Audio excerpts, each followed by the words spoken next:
መስቀሉ ጌታን የተሸከመው ለ3 ሰዓት ነው። 9 ወር በ5 ቀን ከማህፀኗ የተሸከመችው እናቱ ተአምር አደረገች ቢባል ይደንቃችኋል? እኔ በጣም አንድ ነገር ልንገራችሁ ክርስቲያኖች፣ በእመቤታችን ዙሪያ ተአምር ተደረገ ብላችሁ አትደነቁ። እሷ ራሷ ተአምር እኮ ናት። እሷ ራሷ ብቻዋን የምታረገው ነገር አይደለም። እሷ ተአምር ናት እኮ። ረሳችሁት እንዴ?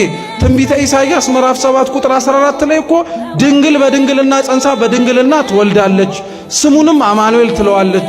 ትርጓሜውም እግዚአብሔር ከኛ ጋር ሆነ ብቻ እኮ አይልም። እነሆ እግዚአብሔር የዘመኑ ፍጻሜ በደረሰ ጊዜ ምልክት ይሰጣችኋል ነው። እስኪ ምልክት ይሰጣችኋል ብሎ ምልክት ማለት በግዕዝ እኮ ተአምር እኮ ነው። የዘመኑ ፍጻሜ በደረሰ ጊዜ ላይ ያየናት ተአምር እሷ እኮ ናት። ሌላ ነገር አትፈልጉ ክርስቲያኖች፣ እውነቴን እንምላችሁ። እሷ ራሷ ተአምር ናት። እሷ ልታደርገው ስለምትችለው ነገር ታስባላችሁ? እሷ ራሷ መኖሯ ተአምር ነው።